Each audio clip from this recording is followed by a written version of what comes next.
রূপবতী, গুণবতী, যেই মেয়েকে দেখলে তোমার মায়া লাগে, ভালো লাগে, এমন মেয়ে দেখে বিয়ে করো।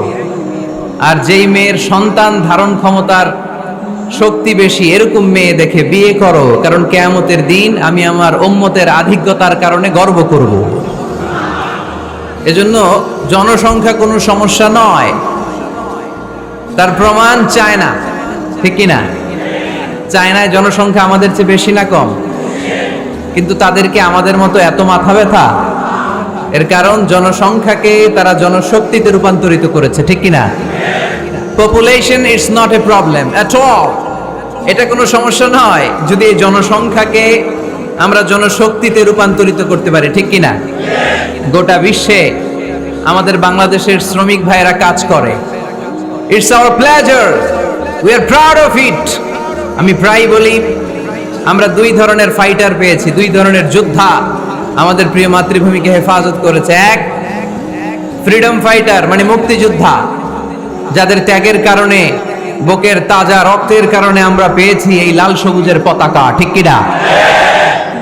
আরেকটা ফাইটার আছে, তাদের নাম হচ্ছে রেমিটেন্স ফাইটার, মানে রেমিটেন্স যোদ্ধা। আমাদের প্রত্যেকের ঘরে এক দুইজন করে এরকম প্রবাসী আছে না নাই? তারা যদি দেশের বাইরে কোনো জায়গায় সুইপারের কাজও করে, মানে ঝাড়ুদারের কাজও করে, মালয়েশিয়াতে যদি 1000 রিঙ্গিটও যদি সে বেতন পায়, তার 20,000 টাকা আমার বাংলাদেশে ঢুকে। তাদের পাঠানো টাকায় সচল থাকে আমার বাংলাদেশের অর্থনীতি। এজন্য তাদের মর্যাদা আল্লাহর কাছে বেশি না কম? বিশ্বনবী সাল্লাল্লাহু আলাইহি ওয়াসাল্লাম শ্রমজীবী মানুষদেরকে বড় ভালোবাসতেন। শ্রমজীবী মানুষরা তার কাছে আশ্বস্ত পেত, এবং বিষ্ণু ঈসা ইসলাম এর হৃদয়টা তিনি শ্রমজীবীদের জন্য উজাড় করে রাখতেন। সুবহানাল্লাহ পড়েন। শ্রমিকদের জন্য দিল দড়িয়া। শ্রমিক সাহাবীদের হাতে হাত রেখে হাত শক্ত দেখলে চোখের পানি ছেড়ে দিতেন, বুকে জড়িয়ে নিতেন। মুসাফা করলে ওই শ্রমিক সাহাবী বিশ্বনবীর হাত থেকে ওই শ্রমিকের হাত সরানোর আগ পর্যন্ত বিশ্বনবী নিজের হাত সরাতেন না। এজন্য যারা শ্রমজীবী তাদেরকে ভালোবাসে কে? তারা মুস্তাজাবুদ দাওয়া, তাদের দোয়া কবুল, কারণ তাদের ইনকামের মধ্যে কোনো ভেজাল নাই। দোয়া কবুল হওয়ার জন্য প্রথম শর্ত হচ্ছে তার ইনকাম হালাল হতে হবে। ইউর ইনকাম শুড বি 100% হালাল। আপনার ইনকামে যদি ঝামেলা থাকে, ভেজাল থাকে, আপনার দোয়া আল্লাহর কাছে কবুল হবে? এখানে আপনারা অনেকেই আছেন শ্রমজীবী, আছেন না? বিভিন্ন ফ্যাক্টরিতে কাজ করেন আশেপাশে, এরকম কারা কারা আসছেন দেখি? আলহামদুলিল্লাহ পড়েন, হাত নামান। ব্যক্তিগত ব্যবসা পরিচালনা করেন, এরকম কারা কারা দেখি? মাশাআল্লাহ, মাশাআল্লাহ, আল্লাহ কবুল করো, হাত নামান। এরপর ইউনিভার্সিটির student, first year, second year, third year, fourth year, masters, MPhil, PhD, এই লেভেলে কারা কারা দেখি? মাশাআল্লাহ, মাশাআল্লাহ, আল্লাহ তুমি কবুল করো। ইউনিভার্সিটির নিচে এসএসসি, এইচএসসি, দাখিল, আলিম, কওমি মাদ্রাসার বিভিন্ন লেভেলে যারা যারা এসছো দেখি? মাশাআল্লাহ, হাত নামাও। একবারও যারা হাত তোলেন না, এবার তারা হাত তোলেন। আন্নারা কি করেন? শিক্ষকতা করেন। মাশাআল্লাহ, অনেক শিক্ষক প্রাইমারি স্কুল থেকে শুরু করে হাই স্কুলের, কলেজের, ইউনিভার্সিটির অনেক টিচাররা এসেছে। তারপর মাদ্রাসার অনেক সুপাররা এসেছে। আইম্মাতুল মাসাজিদ, মসজিদগুলোর ইমাম ভাইয়েরা এসেছে, মুয়াজ্জিন সাহেবরা এসেছে, মুহতামিম সাহেবরা এসেছে, বিভিন্ন পেশার ভাইয়েরা এসেছেন। যারাই আজকে এই মাহফিলে এসে মাহফিলটাকে সার্থক করছে, আল্লাহ তাআলা আমাদের সবার জন্য এই মাহফিলটাকে নাজাতের ওয়াসিলা বানাক। আর জোরে পড়ি আমিন। ওইদিকে এত আওয়াজ কেন ভাই? কষ্ট হচ্ছে আপনাদের না? আজকে একটু স্যাক্রিফাইস করতে হবে, একটু স্যাক্রিফাইস করতে হবে। দোয়া করে দিব, মোনাজাত করে দিব, দোয়া করে দেই, তা না হলে একটু চুপ থাকতে হবে। একটু চুপ করেন, একটু চুপ করে দেখেন, মাইকের সাউন্ড বাড়বে ইনশাআল্লাহ। আর মাইকম্যান কোথায়? তুমি তোমার নুরানি চেহারাটা একটু দেখাও। তুমি মাশাআল্লাহ একটু স্ট্রং করে দাও, প্রত্যেকটা মাইকেই যাতে স্ট্রং আওয়াজ পৌঁছে, কেউ যাতে আর কমপ্লেইন না করে। আর এই যে হাত জোর করে বলছে, এই যে কাবার গিলাফ ছুঁয়েছে এই হাত, আপনাদের পায়ের মধ্যে রেখে বললাম একটু মেহেরবানি করে চুপ করেন। একটু একটু অল্প কয়েক মিনিট কথা বলবো, অল্প কয়েক মিনিট। মানুষ যত বেশি হয় আলোচনা তত ছোট হওয়া উচিত। বিষ্ণু ঈসা ইসলাম বলেছেন, খুতাবুকুম তাবিলা সালাওয়াতুকুম কাসীরা।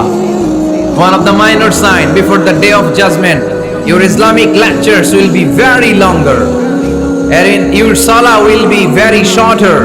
কিয়ামতের আগে তোমাদের বক্তব্য হয়ে যাবে লম্বা, নামাজ হয়ে যাবে খাটো। এখন আমাদের সমাজে তাই হচ্ছে, ঠিক কিনা? ঘন্টার পর ঘন্টা বক্তব্য হচ্ছে। এক একজন এক এক নিয়তে বক্তব্য শুনতে আসে। কেউ আসে স্লোগান দেওয়ার জন্য, কি দেওয়ার জন্য? কেউ আসে হুজুরকে দেখার জন্য, কেউ আসে হুজুরের কণ্ঠ শোনার জন্য আসে, কেউ আসে সেলফি নিয়ে যাবে। আজকে কি নিয়ে যাবে? আজকেও তুলছে কয়েকটা। ধাক্কা ধাক্কির মধ্যে কে হুজুর তাকান, তাকাইলে হাতটা এরকম বাঁকা করে রাখে, সেলফি। তো আমরা যেন এগুলো না করি। এই তাফসীর মাহফিলের মঞ্চগুলো পবিত্র মঞ্চ, খুবই পবিত্র। এগুলোকে যেন আমরা অপবিত্র করে না তুলি। কিন্তু দুঃখের সাথে লক্ষ্য করা যাচ্ছে এই মঞ্চগুলোকে আমরা হিংসা, বিদ্বেষ, বিষোদ্গার দিয়ে এটাকে নোংরা করে ফেলছি। এক আলেম আরেক আলেমের বিরুদ্ধে বলে স্টেজে বসে, আছে না নাই? একজন আরেকজনের কাফের ফতোয়া দেয়, আছে না নাই? আপনাদের গাজীপুরে আলহামদুলিল্লাহ এগুলো নাই। এটা একটা মহামারী এবং ভয়ঙ্কর অবস্থা। অন্যকে নিয়ে ব্যস্ত থাকা, অন্যকে সময় দেয়া। প্রিয় ভাইরা, স্রষ্টার দেয়া আমাদের জন্য সবচেয়ে দামি বিষয় হচ্ছে, আল্লাহর দেয়া সবচেয়ে দামি গিফট হচ্ছে আমাদের সময়। দামি গিফটের নাম কি? এই সময়টাই আমরা অন্যকে দিয়ে দিই। অন্যকে হিংসা করতে করতে এই দামি সময়গুলো নষ্ট করে ফেলে। এটা ঠিক না? আমারও অনেকে দেশে কাফের বলে, আছে না নাই? আমি অবাক হয়ে যাই, এই কাফেরের কথা শুনতে এতগুলো আল্লাহর ওলি কি করে আসে? আমার বুঝে আসে না। এই কাফেরের কথা শোনার জন্য এরকম ধাক্কাধাক্কি হয় কেন? আল্লাহ তুমি হেদায়েত দান করো। আমি শুধু আল্লাহর কাছে সাহায্য চাই আর আপনাদের দোয়া চাই। দোয়া করবেন, বদদোয়া দিবেন না তো আবার। আর কে আমারে কাফের বললো, কে কি ফতোয়া দিল, আই ডোন্ট কেয়ার। ওইদিকে আমি তাকাই না। এর কারণ পিছনের দিকে তাকানোর সময় আমার নাই। চিল্লা এখন ঠিক কিনা? সিংহ সিংহ একটা সিংহ ঘন্টায় ছুটতে পারে 90 কিলোমিটার বেগে। কত কিলোমিটার? একটা হরিণ ঘন্টায় ছুটতে পারে 100 কিলোমিটার বেগে। তাহলে কে জোরে ছুটে? জোরে বলতে হবে। সিংহ কত কিলোমিটার? হরিণ। তারপরেও হরিণটা 100 কিলোমিটার বেগে ছোটার পরেও সিংহটার কাছে সে ধরা পড়ে যায়। এর কারণ সিংহ যখন ধরার জন্য ছোটে সে শুধু সামনে তাকায়, সে পিছনে তাকায় না। আর হরিণ 100 কিলোমিটার বেগে ছোটার পরেও সে ধরা খেয়ে যাবার ভয়ে বারবার পেছনে তাকায়। আর পিছনে তাকার কারণে ওর গতিটা স্লো হয়ে যায় আর সিংহের হাতে বধ হয়ে যায়। পিছনে তাকাবার সময় আমাদের নাই। চিল্লায় বলো ঠিক কিনা? আমরা অহংকার শিখি নাই, আমরা হিংসা শিখি নাই। আমাদের বুকে আছে বুক ভরা ভালোবাসা। আমি বিএনপি বুঝি না, আওয়ামী লীগ বুঝি না, জাতীয় পার্টি বুঝি না, জামাত ইসলাম বুঝি না, তাবলীগ বুঝি না, পীরের মুরিদ বুঝি না। যারাই পড়েছে লা ইলাহা ইল্লাল্লাহ, তার জন্য আমাদের হৃদয়ে জায়গা আছে না নাই? মুসলমান কেন, হিন্দুদের জন্য আমাদের বুকে জায়গা আছে না নাই? হিন্দু ভাই যদি বলে আমি পড়বো আশহাদু আল্লা ইলাহা ইল্লাল্লাহ ওয়া আশহাদু আন্না মুহাম্মাদ রাসূলুল্লাহ, তার জন্য আমাদের দরজা খোলা আছে না নাই? This is the beauty of Islam. এটা ইসলামের সৌন্দর্য। এটা অনেকে বুঝতে চায় না। আল্লাহ আমাদেরকে সহি সমঝ দান করুক, আমরা পড়ি আমিন। হিংসা, বিদ্বেষ, অন্যের পিছু লেগে থাকা, গীবত করা, অন্যকে গালিগালাজ করা, অন্যকে কাফের মুশরিক বলে ফতোয়া দিয়ে এই পবিত্র মঞ্চগুলোকে নষ্ট হওয়া থেকে যেন আমরা বিরত থাকতে পারি। আওয়াজ করে পড়তে হবে আমিন। মাল্টিফ্যাবস লিমিটেডের উদ্যোগে কাশিমপুর স্কুল মাঠ। কাশিমপুর তো একটা কারাগার আছে না? কোন দিকে? বায়ে। আচ্ছা আচ্ছা, আলহামদুলিল্লাহ। ওনারা শুনতে পাচ্ছে নাকি? আচ্ছা, মাইক দেয় নাই? 80টা মাইক দিছেন? 80টা। যারা অসুস্থ এরা ঘুমাবে কেমনে এখন? আমি প্রায় বলি যে এই তাফসির মাহফিলগুলোর ট্রেডিশন আমাদেরকে পরিবর্তন করে দিতে হবে। বাইরে খুব বেশি মাইকের দরকার নাই, আর দিলেও রাত 11টা 11:30টার পরে আর না, এবং 11:30টার মধ্যে পারলে মাহফিল ক্লোজ করে দেয়া, যাতে করে 12টার মধ্যে যে সবাই ঘুমিয়ে আবার ফজরের নামাজ জামাতে পড়ার দরকার আছে না নাই? জামাতে পড়ার দরকার আছে। এগুলো আমাদের খেয়াল রাখা দরকার। অন্যকে কষ্ট দিয়ে কিছু করা যাবে। অনেকের পরীক্ষা, অনেক ছেলে মেয়েদের আমি জানি যে ডিসেম্বর জানুয়ারিতে কি থাকে, পরীক্ষা। অনেকে অসুস্থ থাকে, আবার অনেক হিন্দু ভাইরা আছে, তাদেরকে জোর করে আমাদের তাফসীর শোনানোর কোনো দরকার নাই। লা ইকরাহা ফিদ্দীন, দ্বীনে জবরদস্তি নাই, বাড়াবাড়ি নাই। This is the beauty of Islam. এটাই ইসলামের সৌন্দর্য। আমরা ইসলামের সৌন্দর্যকে প্রকাশ করব। আমরা ন্যারো মাইন্ডেড হব না। আমাদের নবী কি ন্যারো মাইন্ডেড ছিলেন না ব্রড মাইন্ডেড ছিলেন? আমরাও ব্রড মাইন্ডেড হব। রাজি আছেন তো সবাই? আল্লাহ তুমি তৌফিক দাও। তারপরে এই যে আমাদের প্রত্যেকের একটা অ্যাকাউন্ট আছে এক জায়গায়, কি নাম? কি বুক? কি বুক? সবাই জানেন? হুজুর আপনারও আছে? মাশাআল্লাহ। এই যে ফেসবুকের জন্য আমরা খেটে যাচ্ছি, দিন নাই রাত নাই, আমরা যে স্ক্রলিং করছি, লাইক দিচ্ছি, শেয়ার দিচ্ছি, we all are the staff of Facebook. আমরা সবাই ফেসবুকের এমপ্লয়ি, কাজ করে যাচ্ছি। Just idea. এই আইডিয়া দেওয়ার কারণে কোটি কোটি বিলিয়ন ডলারের ওর মালিক বানাই দিছে কে? এজন্য নতুন নতুন আইডিয়ার দরকার আছে না নাই? আমাদের বাংলাদেশের ছেলেদের ভালো আইডিয়া আছে, তার প্রমাণ ওরা বানাইছে উবার, আমরা বানাইছি পাঠাও। আমরা বানাইছি কি?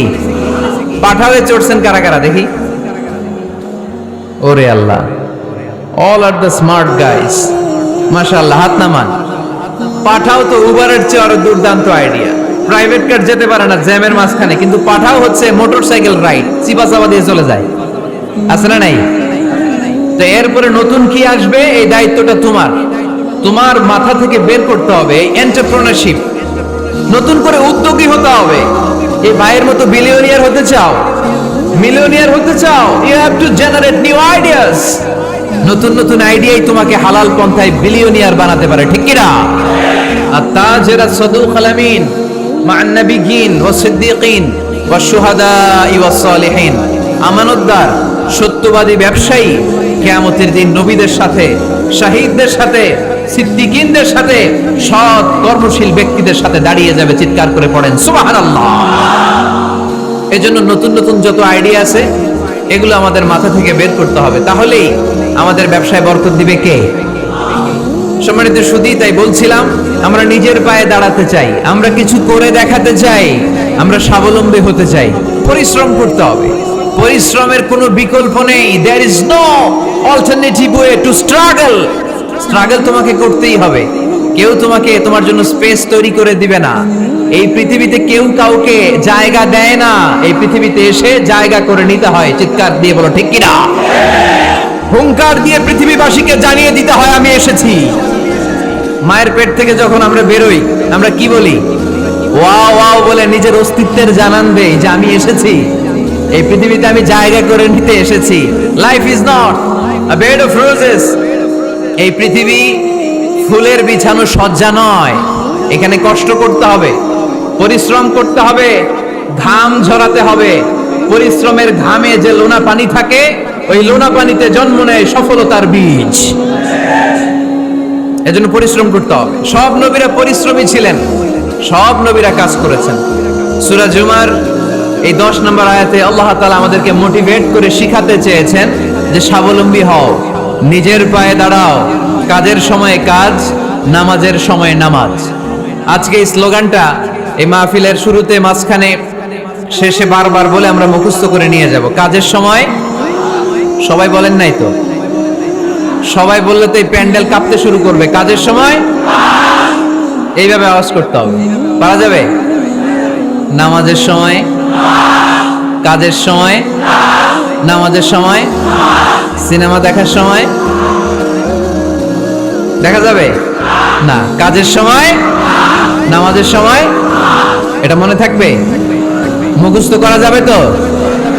আল্লাহ রাব্বুল ইজ্জা সূরাতুল জুমার 10 নম্বর আয়াতে মূলত আমাদেরকে এই মেসেজটাই দিতে চেয়েছেন। কাজের সময় কাজ, নামাজের সময় فإذا قضيت الصلاة فانتشروا في الأرض وابتغوا من فضل الله واذكروا الله كثيرا لعلكم تفلحون سبحان الله পড়েন। আল্লাহ বললেন যখন তোমাদের নামাজ শেষ হয়ে যায়, ফাইদা কুদিয়াতিস সালাত, যখন সালাত শেষ হয়ে যায়, ফান্তাশিরু ফিল আরদি, জমিনে ছড়িয়ে পড়ো, ওয়াবতাগু মিন ফাদলিল্লাহ, আল্লাহর দেয়া ফজল তালাশ করো, রিজিক তালাশ করো, ওয়াযকুরুল্লাহা কাসীরান, আল্লাহর জিকির বেশি বেশি করো, লাআল্লাকুম তুফলিহুন, তোমাদেরকে সফল বানায়া দিবে কে? সিস্টেমটা খেয়াল করেন। ফাইদা কুদিয়াতিস সালাত, যখন সালাত শেষ, ফান্তাশিরু ফিল আরদ, when you are done with your salah, spread out to your workplace, তোমার কাজের জায়গায় চলে যাও। নাকি মসজিদে বসে থাকবেন? নামাজ শেষে কি করতে হবে? কাজের জায়গায় চলে যেতে হবে। এটা ইসলামের নিয়ম, এটা বিশ্বনবীর সুন্নাহ, এটা আল্লাহর দেয়া পদ্ধতি। ফাইদা কুদিয়াতিস সালাতু, যখন সালাত শেষ হয়ে যাবে, ফান্তাশিরু ফিল আরদ, জমিনে ছড়িয়ে পড়ো, ওয়াবতাগু মিন ফাদলিল্লাহ, আল্লাহর রিজিক তালাশ করো। জমিনের মধ্যে আল্লাহর ফাদাল আছে, রিজিক আছে, এই রিজিক গুলো তালাশ করো। মসজিদে বসে থাকলে এই ফদল বা রিজিক কি পাওয়া যাবে? যাবে না। মসজিদে ঢুকলে রহমত পাওয়া যায়। গাজীপুরের ভাইয়ের আওয়াজ তুলে বলেন, মসজিদে ঢুকলে কি পাওয়া যায়? এজন্য মসজিদে যখন আমরা ঢুকি, কোন পা দিয়ে ঢুকি? ডান পা দিয়ে ঢুকেই আমরা বলি আল্লাহুম্মা ফতাহলি আবওয়াবা রাহমাতিক, O Allah, open for us the door of your mercy, Allah আমাদের জন্য আপনার সব রহমতের দরজাগুলো খুলে দেন। কারণ মসজিদে ঢুকলে রহমত দেয় কে? আর মসজিদ থেকে যখন বের হই তখন রহমত নয়, তখন পাওয়া যায় ফদল, যে ফদলের কথা আল্লাহ ইয়াতে বললেন, ওয়াবতাগু মিন ফাদলিল্লাহ, এই ফদল মানে হচ্ছে রিজিক। তাই মসজিদ থেকে যখন বেরোই, কোন পা দিয়ে বেরোই? আর কি দোয়া পড়ি? আওয়াজ করে বলেন, আল্লাহুম্মা ইন্নী আসআলুকা মিন ফাদলিক, মানে হে আল্লাহ, আমি আপনার কাছে আপনার ফদল চাই, রিজিক চাই। দুনিয়ার কেউ রিজিক দিতে পারে না, রিজিক দিতে পারে কে? এই রিজিক আমি আপনার কাছে চাই। আবার আল্লাহ বললেন, হুয়াল্লাযী জাআলা লাকুমুল আরদা যালুলান ফামশু ফি মানাকিবিহা ওয়া কুলু মির রিজকি ওয়া ইলাইহিন নুশুর। তিনি তো এমন সত্য, যিনি তোমাদের জন্য জমিনটারে বানিয়েছেন সাহালাতুল মাসালিক, সহজে হাঁটা যায়, চলা যায়, চারা বীজ রোপণ করা যায়, চাষাবাদ করা যায়। আল্লাহ বললেন, জমিনের আনাচে কানাচে ঘুরে বেড়াও, জমিনের মধ্যে তোমাদের জন্য রিজিক রেখে দিয়েছে কে? এই জমিনের সব জায়গায় রিজিক আছে। আপনি জমিনের পাহাড়ে যাবেন, পাহাড়েও রিজিক আছে। জানেন পাহাড়ে কি চাষ হয়? হ্যাঁ, জুম চাষ হয়। বাংলাদেশের পাহাড়ে জুম চাষ হয়, আর মালয়েশিয়ার পাহাড়গুলোতে সব চাষ হয়। মালয়েশিয়া একটা জায়গা আছে, ক্যামেরুন হাইল্যান্ড, ভাই গেছিলেন নাকি? ৬,০০০ ফিট উপরে, ঠান্ডা, প্রচন্ড ঠান্ডা। আমি প্রায় যাই, ওখানকার চা বাগানের স্নিগ্ধ হাওয়া আমাকে টানে খুব, বাতাসটা খুবই ক্লিন, ভাল লাগে। ওই ক্যামেরুন হাইল্যান্ডে ৬,০০০ ফিট উপরে ওরা করেছে ফুলের বাগান, ফলের বাগান, চায়ের বাগান, স্ট্রবেরির বাগান, মধুর চাষ করে। আর এই ৬,০০০ ফিট উপরে এই ভেজিটেবলস আইটেমগুলো দিয়ে তারা পুরো মালয়েশিয়ার খাদ্যদ্রব্যের যত সংকট, সব সংকট তারা দূরীভূত করেছে। সুবহানাল্লাহ পড়েন। তো ওনারা পাহাড়ের উপর চাষ করে, আর আমরা সমতল জায়গায় চাষ করতে চাই না। চাষাবাদ করতে আমাদের লজ্জা লাগে। কি লাগে? যুবক ভাইয়েরা, কাজে কোনো লজ্জা নেই। কাজে কি নেই? পরিশ্রমে লজ্জা নেই। লজ্জা হচ্ছে অলসতায়, লজ্জা হচ্ছে অকর্মণ্যতায়। আমরা কাজ করে খেতে চাই, পরিশ্রম করে খেতে চাই। রাজি আছো সবাই? এখন অনেকে রুফ গার্ডেনিং করে। রুফ গার্ডেনিং মানে ছাদের, বাসার ছাদের উপরে কি সুন্দর পেঁপে গাছ, আম গাছ। আমি নিজে দেখেছি, নিজেরা খায়, আশেপাশের প্রতিবেশীদের সবাইকে দেয়, বাজারে বিক্রিও করে। নিউ আইডিয়া, রুফ গার্ডেনিং করো। তারপর একসাথে হাঁসের চাষ হয়, পানিতে হাঁসগুলো ভেসে বেড়ায়, আর নিচে মাছের চাষ হয়। এরকম অনেক যুবক আছে যারা এগুলো করে করে স্বাবলম্বী হয়েছে। আমরা এগুলো করতে চাই না, আমাদের লজ্জা লাগে। আমাদের হোটেলের মেসিয়ারি করতে লজ্জা লাগে, ছোট্ট ফুচকার দোকান দিতে আমাদের লজ্জা লাগে, কিন্তু বিশ্বনবীর ছাগল চড়াতে কোনো লজ্জা লাগতো না। কাজে কোনো লজ্জা আছে? লজ্জা কিসে তাইলে? অলসতায়। আওয়াজ করে বলো, লজ্জা কিসে? অলসতা করা যাবে না। অলসতাকে আজকের প্রোগ্রাম থেকে আমরা না বলে দিব। আমরা অলসতাকে বলে দিব নো। অলসতাকে আমরা কি বলবো? নো। আমরা অলস হতে চাই না, আমরা খেতে খেতে চাই, ঘাম ঝরাতে চাই। পরিশ্রমের ঘামের লোনা পানিতে জন্ম নেয় সফলতার বীজ। আমরা সফল হতে চাই, ঠিক কিনা? এজন্য অলসতা করা যাবে না, কাজ করতে হবে। আল্লাহ রাসূল সাল্লাল্লাহু আলাইহি ওয়াসাল্লাম এবং সাহাবারা আমাদেরকে কাজের প্রতি উৎসাহিত করেছেন। সাইয়েদনা ওমর ফারুক রাদিয়াল্লাহু তাআলা আনহু, নাম শুনেছেন? কত নাম্বার খলিফা? সবাই বলেন। 1 নাম্বার খলিফার নাম কি?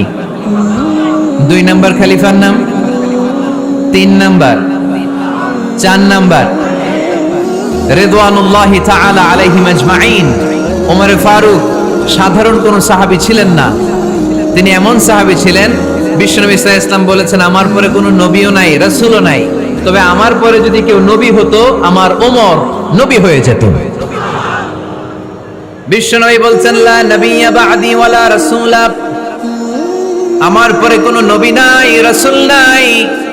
লাউ কানা বা'দি নাবিয়্যুন লাকানা উমর, তবে আমার পরে যদি নবী হওয়ার কোয়ালিটি আমার কোন সাহাবীর মধ্যে থেকে থাকে, আমার ওমরের মধ্যে সেই কোয়ালিটি আছে। প্রভু তুমি বলেছো রাসূল দেবে না, বলনি দেবে না ওমর, বলনি দেবে না হামজা তারি, খালিদ বিজয়ী সমর। প্রভু তুমি বলেছো রাসূল দেবে না, বলনি দেবে না ওমর, বলনি দেবে না হামজা তারি, খালিদ বিজয়ী সমর। প্রভু তুমি বলেছো রাসূল দেবে না। সুবহানাল্লাহ পড়েন। ওমর ফারুক রাদিয়াল্লাহু তাআলা আনহু দ্বিতীয় খলিফার নাম কি ছিল? সবাই বলেন, কি নাম? সাইয়েদনা ওমর ফারুক রাদিয়াল্লাহু তাআলা আনহু। উনারে মুনাফিকরা খুব ভয় পেত। কারা? মুনাফিক চিনেন তো? ভিতরে এক বাইরে আরেক, তার নাম? সবাই বলেন, ভিতরে এক বাইরে আরেক, তার নাম মুনাফিক। ইউযহিরু খিলাফা মা ইউবতিন, আরবিতে কি বলে? ইউযহিরু খিলাফা মা ইউবতিন, প্রকাশ করে একটা, ভিতরে আরেকটা। ভিতরে এক বাইরে আরেক, তার নাম? সবাই বলেন, ভিতরে এক বাইরে আরেক, তার নাম? আমরা কি মুনাফিক হতে চাই? এরা যখন যে সুবিধাজনক অবস্থানে থাকে তখন তার সাথে থাকে। ডান দিকে যে বলে আপনি ভালো, আমি আপনার দলের লোক, বায়ে যে বলে আরে না এটা খারাপ, আপনি ভালো, আমি আপনার দলের লোক, এরকম আছে না নাই? যখন যে ক্ষমতায় তখন তারে তেল মারে, যেদিকে বৃষ্টি আর তুফান ওইদিকে ছাতা ধরে, আছে না নাই? বাংলাদেশে একটা গান চলছিল কিছুদিন, শুনতাম, মধু হই হই বিষ হাবাইলা। সূরাতুল মুনাফিকুনের তাফসীর বোঝানোর জন্য এটা আমার জন্য খুব সহজ ছিল। মধু হই হই বিষ হাবাইলা, বলে মধু, বলে কি? বাটির মধ্যে নিয়ে আসছে, বলে এটা মধু, বলে কি? আসলে এটা কি? জোরে বলেন। আমরা কি মুনাফিক হতে চাই? না, আমরা কি হতে চাই? মুনাফিকরা হচ্ছে এদিকেও যায় না আবার ওদিকেও যায় না, মুযাবযাবিন। They all the time long in dilemma. They don't know where to go. They don't know where to proceed. কোন দিকে যাবে জানে না, ডানেও না বায়েও না, নেহি এদার নেহি ওদার, দারমিয়ান মে সাদার বাদার। এরকম আছে না? উপর দিয়ে ফিটফাট, ভিতর দিয়া সদরঘাট। সদরঘাট এখনো ফিটফাট হয় নাই। এই মুনাফিকের অবস্থা হচ্ছে উপরে ফিটফাট, ভিতরে সদরঘাট। আমরা কি মুনাফিক হতে চাই? কি হতে চাই? মুমিন হতে চাই। এই মুনাফিকের দলগুলো মদিনাতুল মুনাওয়ারাতে ওমর ফারুককে খুব ভয় পেত। ওমর ফারুককে দেখলে তারা থারথার করে কাঁপতো। শুধু মুনাফিকরাই নয়, খোদ ইবলিস শয়তানও সাইয়েদনা ওমর ফারুককে দেখলে ভয় পেত। আমরা আমাদের ছেলে মেয়েদেরকে যদি খাবার না খায় আমরা কি বলি? আম্মু খাবার খাও। কি আসবে? ভূত আসবে, বিড়াল আসবে, বাঘ আসবে। এগুলো গাজীপুরে বলে না বোধহয়। আপনাদের ছোট্ট মেয়েটা যদি রাত্রে খেতে না চায়, আপনারা লোকমা তুলে কি বলেন? এই তাড়াতাড়ি খাও। কি আসবে? ভূত, ভূত আসবে। তো মদিনার সমাজে মদিনার ছোট্ট কচিকাঁচা সোনার মণিরাও রাতে খেতে চাইতো না। মদিনাতুল মুনাওয়ারার মায়েরা রাত্রিবেলা খাবার নিয়ে বাচ্চাদেরকে বলতো, মা তাড়াতাড়ি খাও, হা হুয়া ইয়াতি উমর, ওই যে উমর আসতেছে। উমর ইসলামের দ্বিতীয় খলিফা। আশাদ্দুহুম ফি আমরিল্লাহি উমর, আল্লাহর জমিনে আল্লাহর দ্বীন বাস্তবায়নের জন্য সবচেয়ে শক্তিশালী ছিল ওমর। চিল্লায় পড়েন সুবহানাল্লাহ। এই ওমর ফারুক রাদিয়াল্লাহু তাআলা আনহু যে রাস্তা দিয়ে হাঁটতো, শয়তান ওই রাস্তা রেখে দিয়ে অন্য রাস্তা দিয়ে হাঁটতো। মা সালাকা শাইতানু ফাজ্জান সালিকান ইল্লা সালাকা ফাজ্জান গায়রা ফাজ্জিক। বিষ্ণু বলতেন, ওমর, শয়তান তোমারে দেখে এত ভয় পায়, তুমি যে রাস্তা দিয়ে হাঁটো শয়তান তোমারে দেখলে ওই রাস্তা রেখে দিয়ে অন্য রাস্তা দিয়ে হাঁটে। চিল্লায় পড়েন সুবহানাল্লাহ। সাইয়েদনা ওমর ফারুক মসজিদে নববীর ইমাম। মসজিদে নববীর কি ইমাম? আপনারা শুনতেছেন?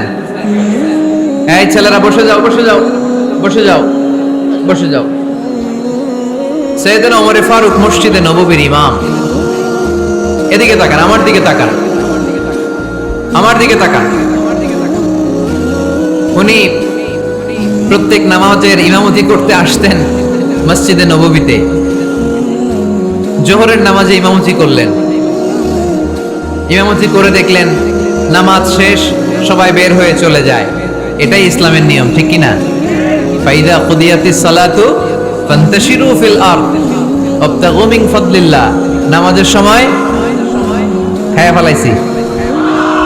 নামাজের সময়, কাজের সময়, নামাজের সময়, কাজের সময়। ফাইদা কুদিয়াতিস সালাহ, যখন নামাজ শেষ হয়, ফান্তাশিরু ফিল আরদ, জমিনে ছড়িয়ে পড়ো। এটা ইসলামের আইন। তার মানে আল্লাহ বোঝাতে চাইলেন নামাজের সময় মসজিদে চলে যাও। নামাজ যখন শেষ হয়ে যাবে, শিক্ষক চলে যাবে স্কুলে, কৃষক চলে যাবে ফসল খেতে, মেম্বার অফ দ্য পার্লামেন্ট চলে যাবে সংসদ ভবনে, ব্যবসায়ীরা চলে যাবে শপিং মলে, ঠিক কি না? কাজে চলে যাও। ওমর ফারুক নামাজের ইমামতি করিয়ে নামাজ শেষ করলেন।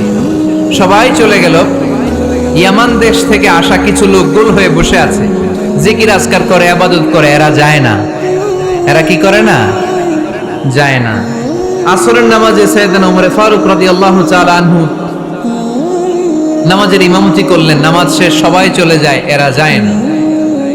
মাগরিবের নামাজের পরেও এরা যায় না।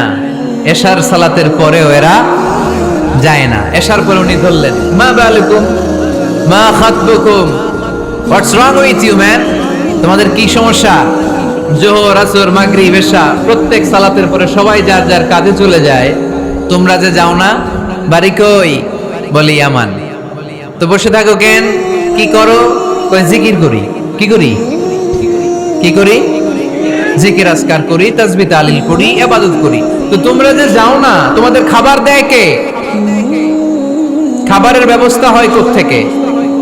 তারা বলল, আমাদের জিকির দেখে, আমাদের বুজুর্গি দেখে আশেপাশের লোকেরা পাতিল ভরে খাবার নিয়ে আসে, ওই খাবার আমরা খাই। নাহনু আল মুতাওয়াক্কিলুনা আলাল্লাহ, আমরা আল্লাহর উপর তাওয়াক্কুল করে এখানে বসে থাকি। ওমর ফারুক বললেন, সর্বনাশ, তোমরা যদি মুতাওয়াক্কিলুনা আলাল্লাহ হও তাহলে কেমনে হবে? তোমরা তো মুতাওয়াক্কিলুনা আলাল্লাহ নাও, তোমরা হচ্ছে আল মুতাওয়াক্কিলুন বা'দুকুম আলা বা'দ, আল্লাহর উপর তাওয়াক্কুলকারী নয়। তোমরা যারা পাতিলের মধ্যে করে খাবার নিয়ে আসে তাদের উপর তাওয়াক্কুল করে বসে আছো, ঠিক কি না? তোমাদের জিকিরও চলে, আবার মাথায় টেনশনও চলে, পাতিল কি ছোট আসবে না বড় আসবে, খাবারে আমার ভাগেরটা থাকবে কি থাকবে না, টেনশন আছে না নাই? কারণ অন্যের উপর নির্ভরশীল, নিজেরা রান্না করে নাই, নিজে তো বাজার করে নাই, নিজের তো অ্যারেঞ্জমেন্ট বলতে কিছু নাই, আরেকজন যা দিয়ে যাবে ওইটা খাবে। ওমর ফারুক বুঝালেন, আরে বোকা, এটারে তাওয়াক্কুল বলে না, তোমার সাধ্যে যতটুকু আছে তার সবটুকুন করার পরে তুমি তাওয়াক্কুল করবে একজনের উপর, তিনি কে? এক সাহাবী বললেন, ইয়া রাসূলুল্লাহ, ইয়া হাবিবাল্লাহ সাল্লাল্লাহু আলাইহি ওয়াসাল্লাম, আমি অনেক দূর থেকে সফর করে এসেছি, এই যে আমার উটের রশিটা এটা ছেড়ে দিয়ে যদি আমি ঘুমিয়ে যাই, আল্লাহর উপর তাওয়াক্কুল করি, আমার উটটা বসে থাকবে নাকি? বিষ্ণু বললেন, না, এটারে তাওয়াক্কুল বলে না। উটের রশি রেখে দিয়ে ঘুমাইলে তোমার উট দৌড় দিবে। এ আকিলহা সুম্মা তাওয়াক্কাল আলাল্লাহ, উটের রশিটা আগে দড়ি দিয়ে ভালো করে গাছের সাথে বাঁধো, তারপরে তাওয়াক্কুল করবে একজনের উপর, তিনি কে? আগে বাঁধতে হবে, তারপরে তাওয়াক্কুল, আগে কাজ করতে হবে, তারপরে তাওয়াক্কুল। এক লোক বড় হুজুরের কাছে দোয়া চাইছে, হুজুর আপনি দোয়া করবেন আল্লাহ যেন আমার একটা ছেলে সন্তান দেয়। কি দেয়? কথা বুঝে নাই বোধহয়। কি দেয়? ছেলে সন্তান দেয়। তো হুজুর অনেক দোয়া করে দিয়েছে বড় হুজুর, আল্লাহ তারে তুমি ছেলে সন্তান দিও। তো ছেলে সন্তান হয় নাই। তার পরের বছর এসে আবার হাজির, হুজুর একটু দোয়া করেন আমার জন্য আল্লাহ একটা ছেলে সন্তান দেয়। হুজুর আবার দোয়া করলেন, কিন্তু ছেলে আর হয় নাই। পরের বছর এসে আবার হাজির, কি দোয়া করবো বাপ? বলে হুজুর দোয়া করেন আল্লাহ যেন আমার একটা ছেলে সন্তান দেয়। হুজুর আবার দোয়া করলেন। এর পরের বছর এসে আবার হাজির, হুজুর ছেলে সন্তান। হুজুরকে ঘটনা কি? ঘটনা কি? এর সন্তান হয় না কেন? বললো বাবা তুমি কি বিয়ে করছো? না। তো বেটা বিয়ে না করলে তো সন্তান হবে কোত্থেকে? আগে তো বিয়ের পর্বটা সার, তারপরে তাওয়াক্কুল করবি কার উপর? বিষ্ণু বললেন, তাগদু খিমাসান তারুহু বিতানান, পাখিগুলোর মতো যদি সকালবেলা তাওয়াক্কুল করে বের হয়ে যাও, প্রতিটা পাখি, আপনাদের গাজীপুর এলাকায় পাখির বাসা আছে নাকি? কি পাখি আছে? বাবুই পাখি। হ্যাঁ, কি পাখি? সব আছে। তো এই পাখিগুলো এই গাজীপুরের বিভিন্ন গাছপালার উপরে যে নিড় বানিয়েছে বাসা, দেখবেন সকাল বেলায় এই পাখিগুলো আল্লাহর উপর তাওয়াক্কুল করে বের হয়ে যায়। এই পাখিগুলো জানে কোন জায়গায় ওর রিজিক আছে। এই পাখিগুলোর রিজিকের ব্যবস্থা করলো কে? সারাদিন শেষে পাখিগুলো আবার ওদর পূর্তি করে পাখিগুলোর নিড়ে ফিরিয়ে দেয় কে? জানে না কোথায় খাবার আছে। আমাদের ফ্রিজ আছে, ফ্রিজ, ডিপ ফ্রিজ, 7 দিনের বাজার করে ডিপ ফ্রিজের মধ্যে খাবার রেখে দেই। পাখিদের ডিপ ফ্রিজ আছে নাকি? আমাদের টাকা বেশি ঘরের মধ্যে হয়ে গেলে ব্যাংকের মধ্যে অ্যাকাউন্টে ফেলে দিয়ে আসি। পাখিদের কোনো ব্যাংক অ্যাকাউন্ট আছে নাকি? তারুহু তাকদু খিমাসান তারুহু বিতানান, সকালবেলা পাখিগুলো কিচির মিচির আল্লাহর জিকির করে বের হয়ে যায়। বিকেল বেলা প্রতিটা পাখির পেটে খাবার দিয়ে আবার ফিরিয়ে দেয় কে? এটার নাম তাওয়াক্কুল। ওমর ফারুক বললেন, তোমরা যা করছো এটা তাওয়াক্কুল নয়। নামাজের পরে বের হয়ে যাবা, আল্লাহর জমিন যে আবাদ করবা, কৃষি কাজ করবা, ব্যবসা করবা, বাণিজ্য করবা, চাকরি করবা, আবার নামাজের সময় ঘরে আসবা। এর মাধ্যমে তোমার ঘরে যে হালাল রিজিকের ব্যবস্থা আল্লাহ করে দিবে, এটার নাম হলো তাওয়াক্কুল। পড়েন সুবহানাল্লাহ। গোটা জমিনটা আমাদের, গোটা জমিন আমাদের জন্য আল্লাহ দিয়েছেন। যেখানে যাবেন রিজিকের ব্যবস্থা আছে না নাই? আপনাদেরকে শোনাইছি না যে বাংলাদেশের পাহাড়ে কি চাষ হয়? ওখানে জুম রেখেছে আল্লাহ। মালয়েশিয়ার ক্যামেরুন হাইল্যান্ডে আল্লাহ ফলের বাগান, ফুলের বাগান রেখেছে। আবার আপনি সাগরের মধ্যে নামলে রিজিক আছে না নাই? কি আছে? মাছ। সুবহানাল্লাহ কইবেন না? ওয়ালাকাদ কাররামনা বানি আদম ফাহামালনাহুম ফিল বাররি ওয়াল বাহরি ওয়া রাযাকনাহুম মিনাত তাইয়্যিবাত। রব্বুল আলামিন বলেন, আমি পুরো বনি আদমকে সম্মানিত করেছি। জলে স্থলে সব জায়গায় মানব জাতিকে বিচরণের সুযোগ করে দিয়েছি। আর মানুষের জন্য আমি আল্লাহ হালাল রিজিকের ব্যবস্থা করেছি। সুবহানাল্লাহ পড়েন। হালাল রিজিকের ব্যবস্থা আল্লাহ করেছেন। এজন্য everyone should be energetic, everyone should be active. আমাদেরকে অ্যাক্টিভ হতে হবে, এনার্জেটিক হতে হবে। শ্রম করে করে, কষ্ট করে করে আমাদেরকে আগাতে হবে। স্রষ্টা আমাদেরকে একটা যুদ্ধে ঠেলে দিয়েছেন, সংগ্রাম করে করে আমাদেরকে বেঁচে থাকতে হয়, ঠিক কিনা? এই জমিনে যখন আমরা এসেছি তখনই আমি সংগ্রাম করেছি। বিশ্বাস করেন, একজন স্বামীর 1 ফোঁটা বীর্যের মধ্যে যদি 20 কোটি শুক্রাণু না থাকে, কয় কোটি? আরো জোরে। 20 কোটি শুক্রাণু যদি না থাকে, 20 কোটি বা 2 কোটি, শুক্রাণু যদি না থাকে তাহলে ওই শুক্রাণু থেকে কোনো মানব সন্তান মায়ের পেটে জন্ম নেয় না। তাহলে চিন্তা করেন, ওই 20 কোটি শুক্রাণুর মধ্যে আমি একটা শুক্রাণু, ঠিক কিনা? এতগুলো শুক্রাণু ডিম্বাণুকে আঘাত করে অ্যাক্টিভ হতে চেয়েছিল, ওই 2 কোটির মধ্যে বাকি সবগুলোরে হারিয়ে চ্যাম্পিয়ন হয়েছিলাম সেদিন মায়ের গর্ভে আমি। চিল্লায় বলো ঠিক কিনা? সেদিন আমার হাত ছিল না, সেদিন আমার পা ছিল না, আমার চোখ ছিল না, আমার রেসপিরেটরি সিস্টেম ছিল না, আমার ব্রেন সচল ছিল না, আমার মামা ছিল না, আমার দাদা ছিল না, আমার গায়ে শক্তি ছিল না। ওই কঠিন পরীক্ষায় যদি 2 কোটি কম্পিটিটরকে আমি হারিয়ে বিজয় লাভ করতে পারি, এই জমিনের বুকেও আমার কেউ হারাতে পারবে না। চিল্লায় বলো ঠিক কিনা? আমরা এসেছি বিশ্বকে জয় করার জন্য, জয় করার জন্য। আবার যখন মায়ের পেট থেকে বের হই তখন আমাকে সংগ্রাম করে বেরোতে হয়। এইখানে তোমরা আমার ছোট্ট সোনামণিরা সিজারে হইছো কারা কারা? দেখি সিজারে, যে হুজুর আমি সিজারে পৃথিবীতে এসেছি। হাত তোলো। কয়েকজন হাত তুলছে, মাশাআল্লাহ। ঠিক আছে, অসুবিধা নেই, হাত নামাও। এটা একটা প্রাকৃতিক নিয়ম। মায়ের পেট থেকে পৃথিবীতে আমরা এইভাবে আসি। কেউ প্রাকৃতিক পদ্ধতিতে আসি, কেউ সিজারে আসি। যারা সিজারে আসছে তারা এই কষ্টটা সহ্য করে নাই, তাদের অন্য ধরনের স্ট্রাগল পৃথিবীতে আসার পরে। কিন্তু আমরা যারা নরমাল প্রসেসে এসেছি সেই সময়টার কথা খেয়াল করেন। আমাদের দেহের সাইজ অনেক বড়, আমাদের ওজন অনেক বেশি, কিন্তু আমাদের মায়ের যেই অঙ্গটা দিয়ে আমরা পৃথিবীতে এসেছি ওই জায়গাটা বড় সরু। খুব ছোট্ট একটা জায়গা দিয়ে এই বিশাল দেহ নিয়ে আমাকে সংগ্রাম করে আসতে হয়েছে, ঠিক কিনা? এবং এটা ল্যাবরেটরিক্যালি প্রুভড, সায়েন্টিফিক্যালি অ্যাটাস্টেড যে এটা একজন বাচ্চার জন্য, নবজাতক নিউ বর্ন বেবির জন্য খুবই স্বাস্থ্যকর, খুবই হেলদি। কারণ এই ছোট্ট জায়গাটা দিয়ে, মায়ের ওই ছোট্ট অঙ্গ দিয়ে আমরা যে পৃথিবীতে আসি, আমাদেরকে একটা চাপ সহ্য করতে হয়। ওই চাপের কারণে আমার নাকের ভিতরে, কানের ভিতরে যে ধরনের দূষিত গ্লিসারিন আছে, পদার্থ আছে, এগুলো সব বের হয়ে যায়। আর এই প্রচন্ড চাপটা আমাদের দেহটাকে কর্ম সহিষ্ণু হয়ে গড়ে তুলতে সাহায্য করে। কোন সুবহানাল্লাহ। নিয়ে আসেন এখানে, নিয়ে আসেন শেষের দিকে। এফিডেভিট নেই, পরে হবে। তাহলে আপনারা দায়িত্ব নিয়ে এফিডেভিট করবেন, শুধু শাহাদা পড়বে আমার হাতে। ঠিক আছে, ফাইন।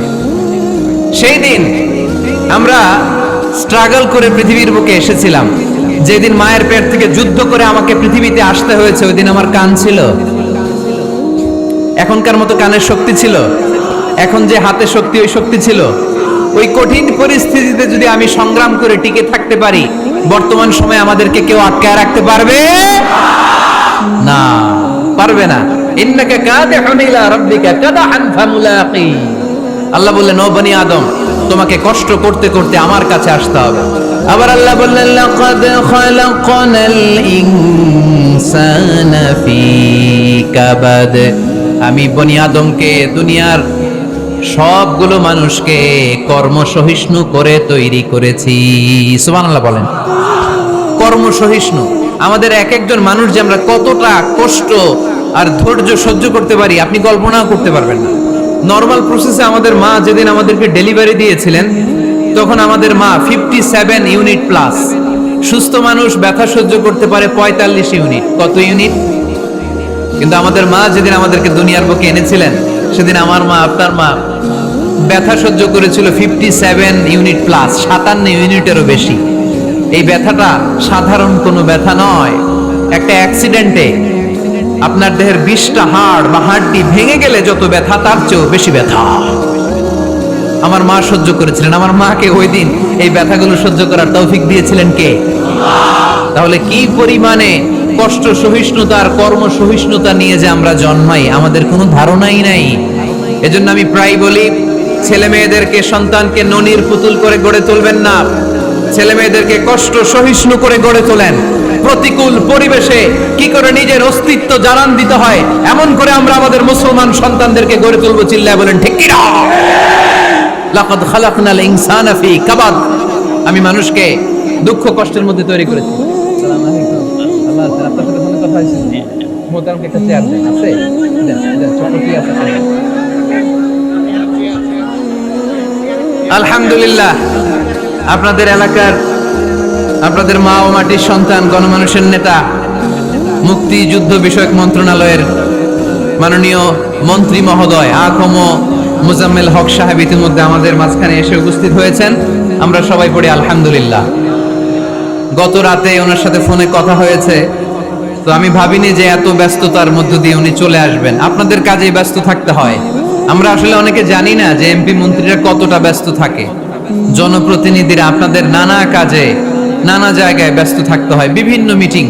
ওই দিন আমি কুমিল্লা জেলার ডিসি সাহেবের সাথে একটা মিটিং ছিল, দেখলাম যে অনেক লোক ওখানে ভিড় করে আছে। আমি যে ছোট্ট একটা সালাম বিনিময় করব, মিটিংটা সারবো, সুযোগই হচ্ছিল না। অনেক ব্যস্ত থাকে ওনারা। তারপরেও ওনাদের ব্যস্তমুখর মূল্যবান সময়গুলো থেকে কিছু সময় আমাদের জন্য দিয়ে আজকের প্রোগ্রামে হাজির হয়েছে। আমরা মোবারকবাদ জানাই। সম্মানিত সুধী, আমরা বলছিলাম কাজের সময়, আরো জোরে বলতে হবে, কাজের সময়, নামাজের সময়, আর ভরসা করতে হবে একজনের উপর। তিনি কে? কাজে কোনো লজ্জা আছে? লজ্জা কিসে? অলসতায়। আমরা অলস হতে চাই না। রসুল বাত্তালে দুঃখানু শয়তান, অলস মস্তিষ্ক শয়তানের আড্ডাখানা। আমরা নিজের পায়ে দাঁড়াতে চাই, আমরা স্বাবলম্বী হতে চাই, আমরা সাস্টেইনেবল ডেভেলপমেন্ট গোলের পক্ষে, আমরা মিলেনিয়াম ডেভেলপমেন্ট গোলের পক্ষে, আমরা বাংলাদেশকে উন্নতির শিখরে নিয়ে যাওয়ার পক্ষে। চিল্লায় বলেন ঠিক কিনা? আমরা আগে দুনিয়ার কল্যাণ চাই, এটা ইসলামের নিয়ম। আগে কি আখেরাত চাই না আগে দুনিয়া চাই? জোরে বলেন। আরে দুনিয়াতে ভালো থাকলেই তো আখেরাতে ভালো থাকবেন। এজন্য আল্লাহ আমাদেরকে শিখালেন, পড়ো রব্বানা আতিনা ফিদ দুনিয়া হাসানা ওয়া ফিল আখিরাতি হাসানা ওয়া কিনা আযাবান নার। আয় আমাদের রব, এই দুনিয়ার বুকে আপনি আমাদেরকে কল্যাণ দেন, আখিরাতের বুকে আপনি আমাদেরকে কল্যাণ দেন, আগুনের শাস্তি থেকে আল্লাহ আপনি আমাদেরকে বাঁচিয়ে দেন। পড়ে না আমিন। তাহলে আগে দুনিয়া, তবে দুনিয়াকে হৃদয়ে স্থান দেয়া যাবে না। দুনিয়াকে বশ করে হাতে নিব, কিন্তু হৃদয়ে থাকবে আখিরাত। জোরে বলতে হবে ঠিক কি না? নিজ হাতে উপার্জিত সম্পদের চেয়ে শ্রেষ্ঠ কোনো সম্পদ আর হতে পারে না। আমার দিনমজুর ভাইয়েরা, কুলি মজুর ভাইয়েরা, রিকশাওয়ালা ভাইয়েরা, ফ্যাক্টরি ওয়ার্কার যারা, আপনারা আল্লাহর কাছে অনেক সম্মানিত। আপনাদের উপার্জন হালাল।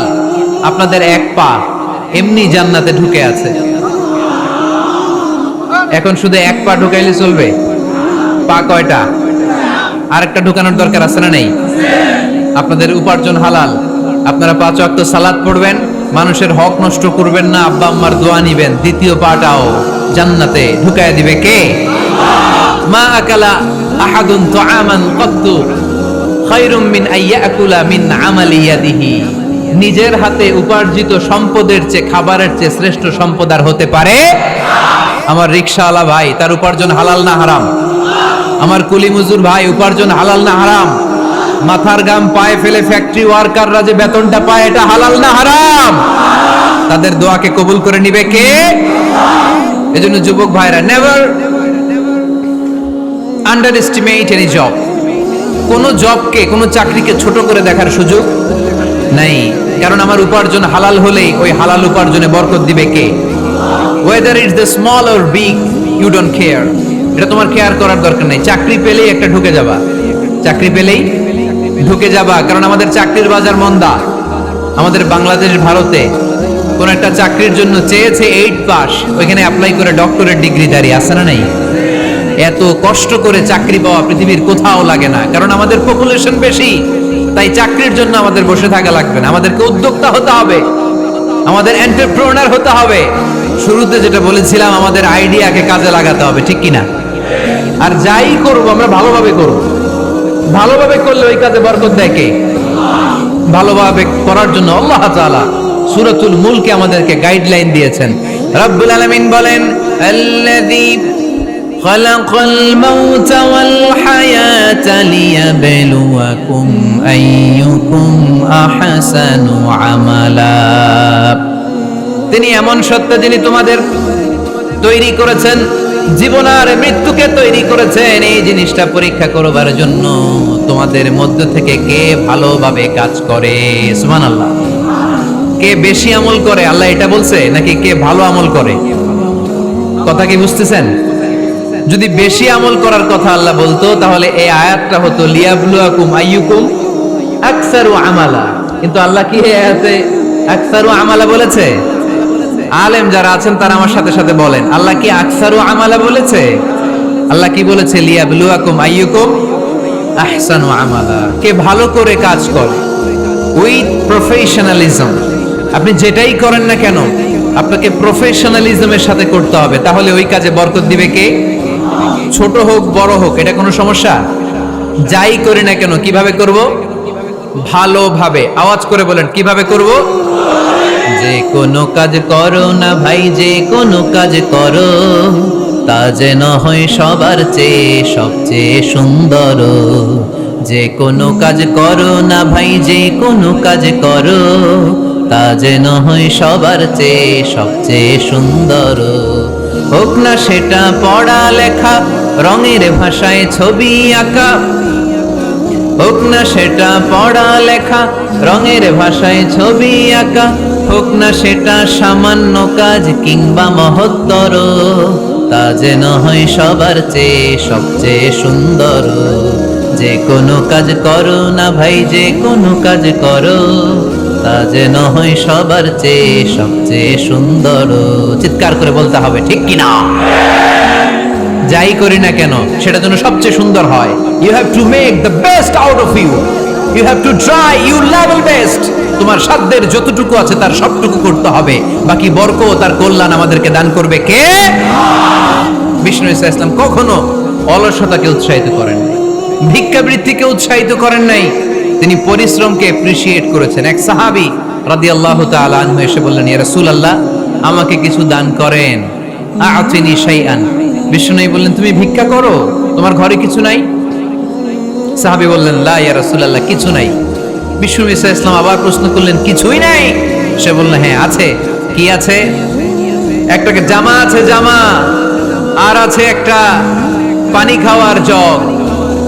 দুইটা জিনিস আছে, একটা কি আর একটা পানি খাওয়ার জগ। বিষ্ণু বললেন, দুইটা নিয়ে আস। সাহাবী রাদিয়াল্লাহু তাআলা আনহু জামার জগ নিয়ে এসে বিষ্ণু ইসলামের হাতে দিলেন। বিষ্ণুনবী জামার জগটা ধরে বললেন, মাইয়াশতারি হাযাইন, কে আছো আমার সাহাবীদের মধ্যে এই দুইটা জিনিস কিনতে চাও? এক সাহাবী দাঁড়িয়ে বললেন, ইয়া রাসূলুল্লাহ ইয়া হাবিবাল্লাহ আনা আশতারিহিমা বিদিরহাম। এই দুইটা জিনিস, একটা জামা একটা পানি খাওয়ার জগ, আমি 1 দিরহাম দিয়ে কিনে নিতে চাই। পড়েন সুবহানাল্লাহ। বিশ্বনবী বললেন, 1 দিরহাম তো কম হয়ে যায়, 1 দিরহামের চেয়ে বেশি দিয়ে কেনার মতো যদি কেউ থাকে একটু হাত তোলো। মাইয়াজিদু আলা যালিক, এর চেয়ে বেশি দাম দিয়ে কেনার মতো কেউ আছো নাকি? আরেক সাহাবী হাত তুলে বললেন, ইয়া রাসূলুল্লাহ ইয়া হাবিবাল্লাহ আশতারিহিমা বিদিরহামাইন, আমি 1 দিরহাম নয় আপনার সম্মানে 2 দিরহাম দিয়ে জিনিসগুলো কিনে নিতে চাই। 2 দিরহাম।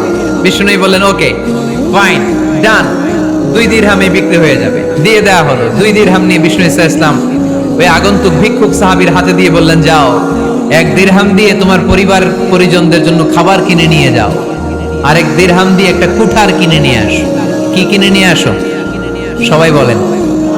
কুঠার চিনেন আপনারা? কুঠার দিয়ে কি করে? গাছ কাটে। ওই সাহাবী আর 1 দিরহাম দিয়ে একটা কুঠার কিনে নিয়ে আসলেন। বিশ্বনবী সাল্লাল্লাহু আলাইহি ওয়াসাল্লাম নিজ হাতে ওই কুঠারের একটা হাতল লাগাই দিলেন। সুবহানাল্লাহ পড়তে পারলেন না মজা করে? হাতল ছাড়া কুঠার ধরা যায়? ধরা যায় না। বিশ্বনবী কাঠের একটা হাতল লাগাই দিলেন। এই হাতলটা দিয়ে বিশ্বনবী বললেন, try to imagine the attitude of the last messenger Muhammad sallallahu. He changed the world for the better and made us better creature. তার নাম কি? কি নাম? He was Muhammad sallallahu alayhi wa sallam. Muhammad, mercy upon mankind, teacher of all mankind, Abul Qasim, Ya Habibi, Ya Muhammad, Ya Shafi'i, Ya Muhammad, Khairu Khalqillahi Muhammad, Ya Mustafa, Ya Imam al-Mursalin, Ya Mustafa, Ya Shafi'al Alamin. পড়েন সবাই।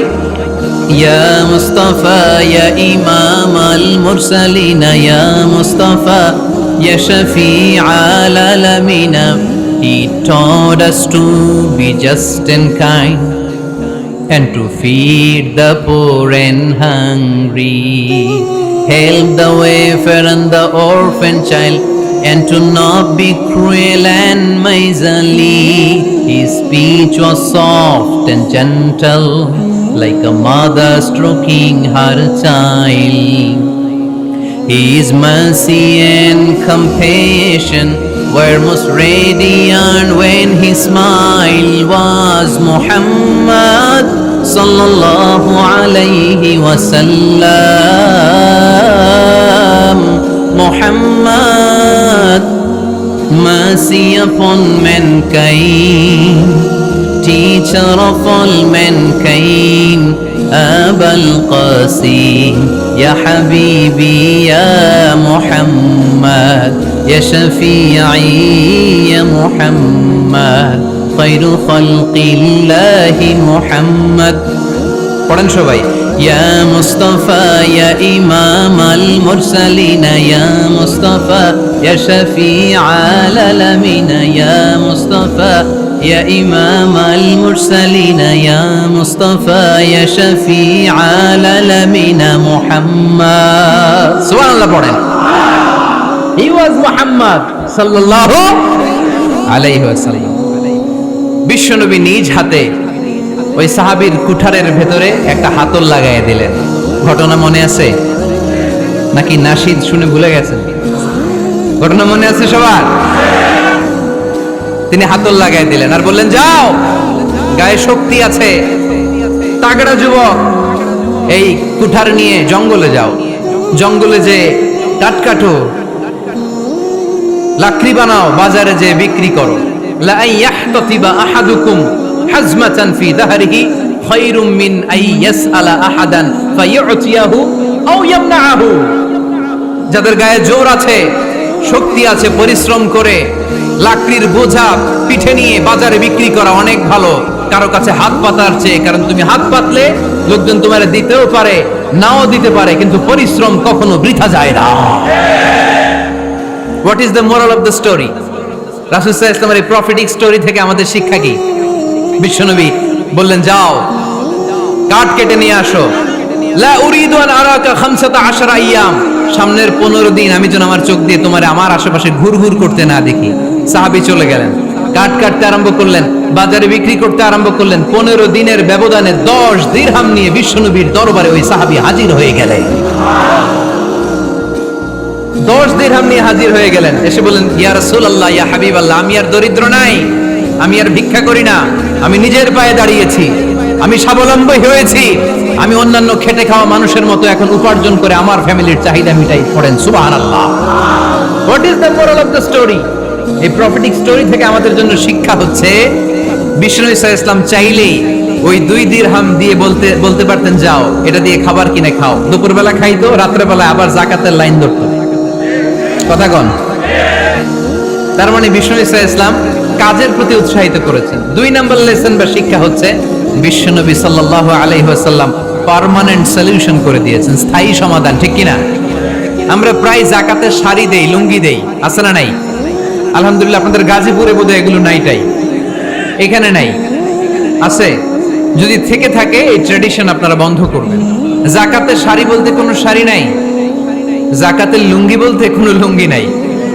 কারণ যাকাতের শাড়ি আর যাকাতের লুঙ্গি যদি আপনি বিতরণ করেন আর সামান্য soybean তেল আর চাল ডাল যদি আপনি প্যাকেট করে দিয়ে দেন, তাহলে 1 মাস পরে আবার যে সে আরেক জায়গায় যাকাতের লাইনে দাঁড় হয়ে যাবে। চিল্লা এখন ঠিক কিনা?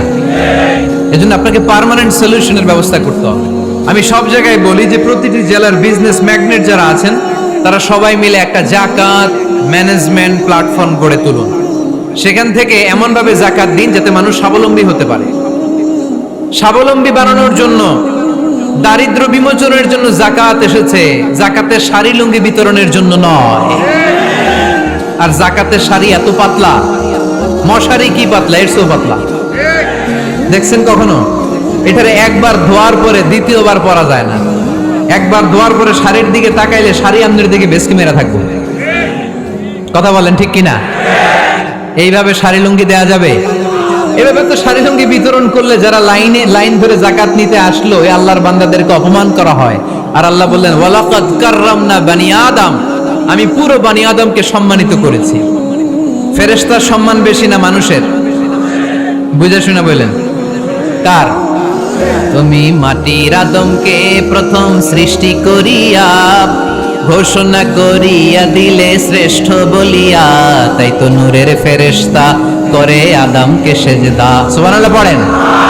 তাই তো নূরের ফেরেশতা করে আদমকে সেজদা। সবার চেয়ে সম্মান দিলে মাটির আদমকে। পড়েন আল্লাহু আল্লাহু তুমি জাল্লে জালালুহু, শেষ করা তো যায় না গে তোমার গুণগান। আল্লাহু আল্লাহু সুবহানাল্লাহ পড়েন। আহা, মানুষের মর্যাদা সবচাইতে বেশি। এজন্য যাকাত যারা নিতে আসে তাদেরকে অপমান করা যাবে না। এর কারণ যাকাত দিয়ে আপনি কোনো করুণা করেননি, বরং ওরা যাকাত নিয়ে আপনাকে এই ফরজ ইবাদত করার সুযোগ করে দিয়ে আপনার প্রতি করুণা করে গিয়েছে। আওয়াজ করে বলেন ঠিক কি না? অনেকে মনে করে আমি যাকাত দিয়ে আমি মনে দয়া করছি, আমি মনে হয় করুণা করছি। আচ্ছা, যারা গরিব ওরা যদি যাকাত না নেয় ওর সমস্যা আছে? নিমুনা যাকাত। কিন্তু আমি যদি বলি দিমুনা, আমার খবর আছে না নাই? আমার জন্য দেয়া ফরজ, ওর জন্য নেয়া ফরজ না। তাই আমি দিয়ে করুণা করিনি, ও আমার কাছ থেকে যাকাত নিয়ে জাহান্নামের আগুন থেকে আমাকে বাঁচিয়ে ও আমাকে দয়া দেখিয়েছে।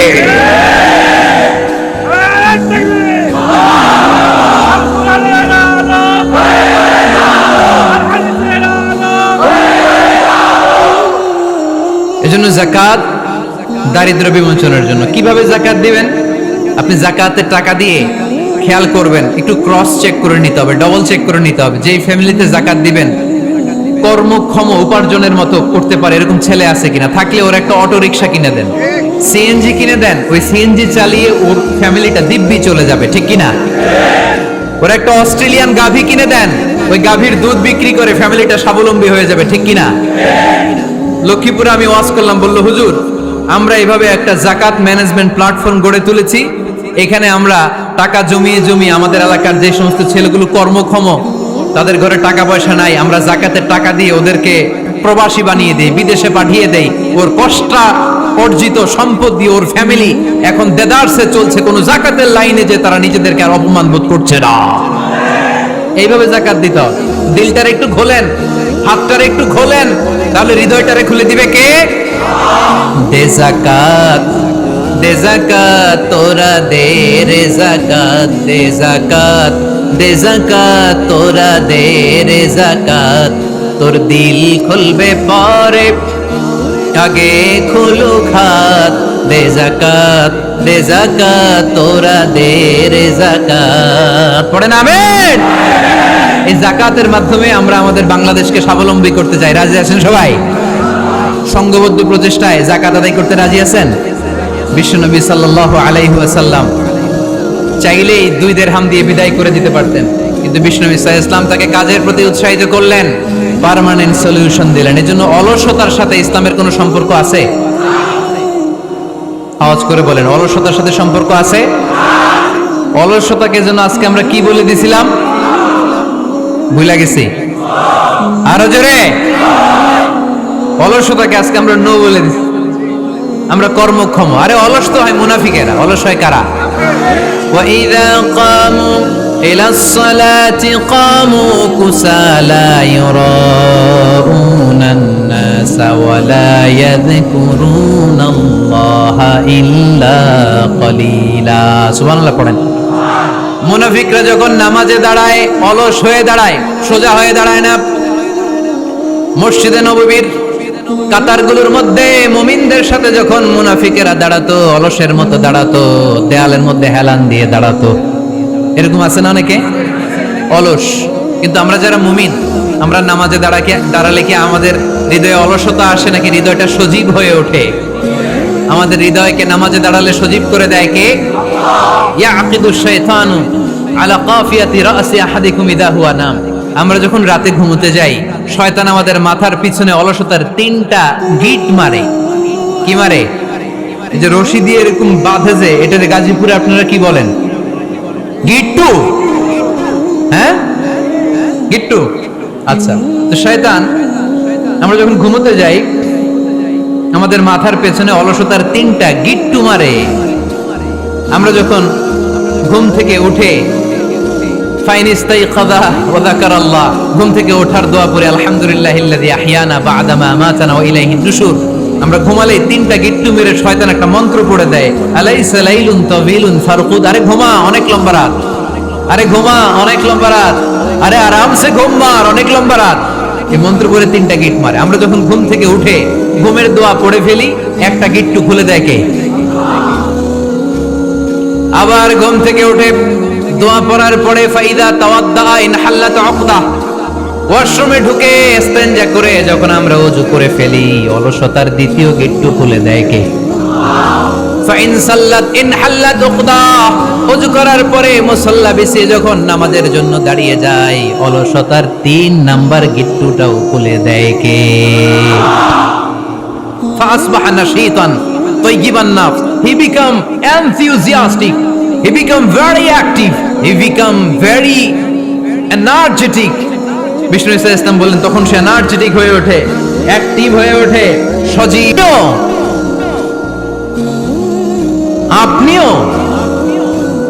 আপনিও ছাগল চড়িয়েছেন? বিষ্ণু বললেন নাম, নাম আমিও। ওয়া ইন্নী কুনতু আরআহা আলা কারারিতি আহলি মক্কা, আমি তো অল্প কিছু পারিশ্রমিকের বিনিময়ে মক্কা শহরের লোকদের ছাগলগুলো চড়িয়ে দিতাম। সুবহানাল্লাহ বলতে অনেক কষ্ট হয়েছে। বিশ্বনবী ছাগল চড়িয়ে খেতেন, কি নবী ছিল আমার! আহা, এত সুন্দর মানুষ, এত পরিচ্ছন্ন মানুষ, ছাগল চড়াতেন। অহংকার করতেন না, বিশ্বনবীর অহংকার ছিল না। সুবহানাল্লাহ পড়েন। শুধু কি বিশ্বনবী, সব নবীকে দিয়ে আল্লাহ ছাগল চড়িয়েছেন। কারণ ছাগল হচ্ছে খুব টেরা একটা প্রাণী, তাই না? ছাগল এত টেরা, ছাগলের গলার রশি ধরে যদি আপনি ডানে টান দেন, এটা কোন দিকে যাবে? বায়ে টান দিলে, সামনে টানলে, পিছনে টানলে পারা যায় কিছু? ভাবলেন সারা সপ্তাহ ব্যস্ত থাকি, আজকে আমার ছুটি, আমিও গোসল করি, এটারও গোসল করাই। রশি ধরে আপনি পুকুরে নামাবেন, এটা ওর বাপের কিরা এমনি দাঁড়াবে, ঠিক কিনা? পুরে টেনে নামানো যায় না। এর কারণ ওর নাম কি? কথা কয় না। এজন্য আমরা বলি পাগলে কি না কয়, ছাগলে কি না খায়। ও বুঝে না তো, ওর ভালো চাইলে ও বুঝতে চায় না। আল্লাহ বুঝাতে চাইলেন নবীরা ছাগল চড়াও, সবচেয়ে টেরা প্রাণী। ছাগল চড়ায় তোমাদেরকে ট্রেনিং পিরিয়ড শেষ করছি, কারণ এরপরেও ছাগলের চেয়ে আরেকটা টেরা প্রাণী আছে, মানব জাতি, এদেরকে চড়াইতে হবে। যদিও মানুষ আশরাফুল মাখলুকাত, কিন্তু মানুষের মধ্যে ছাগলের চেয়ে টেরা কিছু আছে না নাই? উলাইকা কাল আনআম বাল হুম আদাল, এরা ছাগল নয়, এগুলো ছাগলের চেয়ে নিকৃষ্ট। চিল্লায় বলেন ঠিক কিনা?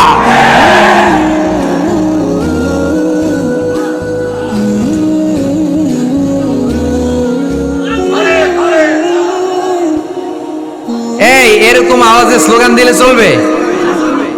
আওয়াজ করে একজন স্লোগান দাও তো, কোরআনের স্লোগান দাও একজন, আওয়াজ করে।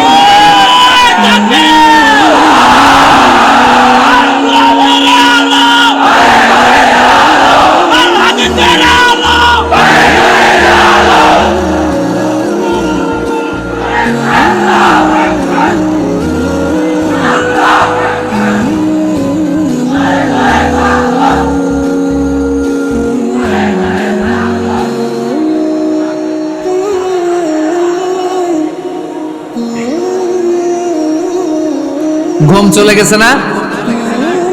হ্যাঁ, এখনো আছে। আওয়াজ তুলে পড়েন লিল্লাহে তাকবীর, লিল্লাহে তাকবীর, লিল্লাহে তাকবীর। সব নবীরা ছাগল চড়িয়েছেন।